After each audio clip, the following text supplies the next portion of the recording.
Listen, before you order your shed, before you pour your slab, before you even open Google Maps to measure your backyard or call a shed company, watch this video. Because one small mistake with council rule can cost you thousands of dollars in redesigns, re-engineering and reapprovals. And the truth is, almost no one understands these shed rules until it's too late.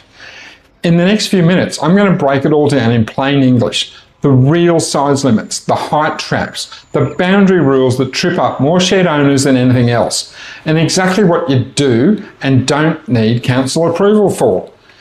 If you want to save time, money, and avoid dealing with angry neighbours or frustrated council officers, stay right here, because this will save your project. If you're thinking about putting up a shed, carport, or garage on your property in Australia, you'll quickly discover there are rules, lots of them. Size rules, height rules, setback rules, fire safety rules, drainage rules, and then some more. While it might feel like councils are just making things complicated, the truth is the rules exist to balance three things: your freedom to use your own land, your neighbour's right to sunlight, privacy and safety, and the community's need for safe streets and proper stormwater control. The good news is that most councils across Australia follow very similar rules. You'll see the same patterns over and over again. The 10 square metre exemption, the height limits, the 900mm fire safety distance. Once you understand the pattern, the whole system becomes much clearer and easier. Now, councils don't actually call these buildings sheds. They're officially known as a Class 10A building, and that includes sheds, garages and carports. They're non-habitable structures. So while insulation and safety height rules are relaxed, the rules around structure, fire safety and placement on your block are taken very seriously. So, back to the big question. Do you need council approval? Look, the basic rule if you're watching this video is probably yes, unless your shed stays under certain size and height limits. In places like Ipswich where I live, and this is almost identical nationwide, you generally don't need approval if your shed's 10 square metres or smaller, no bigger than 2.4 metres at the peak, and about 2.1 metres mean height, and under 5 metres along any wall. There you go. Now, even one notch above that, and guess what? It's approval time. The councils measure the height in two ways: the overall height, the very top of the roof, and the mean height, which is the average. This prevents people from building a short wall and a huge roof that technically complies but visually dominates the street. The mean height is what keeps things fair. Now, let's talk setbacks. This is where a lot of people get caught out. Most blocks need a 6 metre front setback. That's about where your house usually sits. That's why suburbs don't look like rows of garage pushed up to the footpath. Corner blocks, different story. The main frontage is usually still 6 metres, but the side can be 3 or 4 depending on the council. And you must keep the visibility triangle clear so drivers can see around the corner of the road.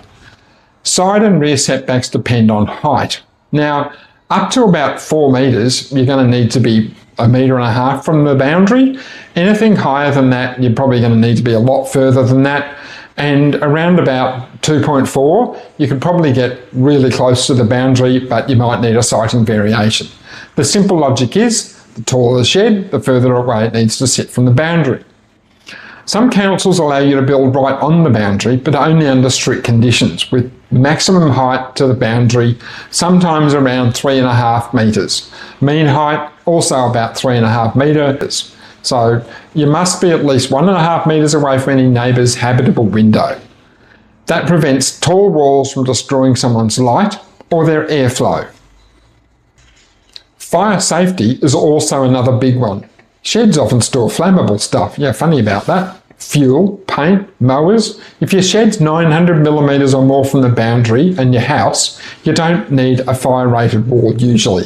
Go closer and you'll need a 60, 60, 60 fire rated wall. No windows, fire resistant materials, and it must slow the fire for at least, strangely enough, 60 minutes. Carports are treated differently because they're open. If at least 2 sides are open and properly spaced, they normally don't need a fire rated wall at all. Stormwater is a major factor too. Every roof creates runoff. Councils want to make sure it drains safely.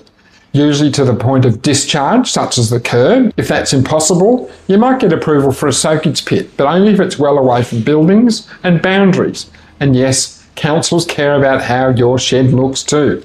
Shipping containers, oversized industrial-looking structures, giant carports, anything visually dominant will often trigger extra scrutiny. You might have to paint them, clad them, screen them, or relocate them out of public view. When you zoom out, shed rules are really about 5 things: size, height, location, fire safety, and stormwater. Once you get those things all sorted, everything else becomes predictable. Here's the ultimate takeaway. If your shed's under 10 square metres, it's kept low, and positioned away from boundaries, you'll rarely need approval.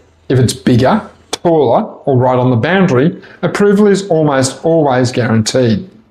If you found this video helpful, make sure you hit the like and subscribe buttons down below and tap the notification bell, because I've got more insider knowledge coming your way. And if you want to go deeper, much deeper, join the waitlist for my upcoming Ultimate Shed Building Guide. It's the most complete shed buyer's handbook ever created in Australia. Simply click the link down below to join the waitlist, and you'll be first to know when it's released. I'm the Shed Insider, helping you build smarter, avoiding the traps, and actually getting the shed you want. Thanks very much for watching. Have a great day.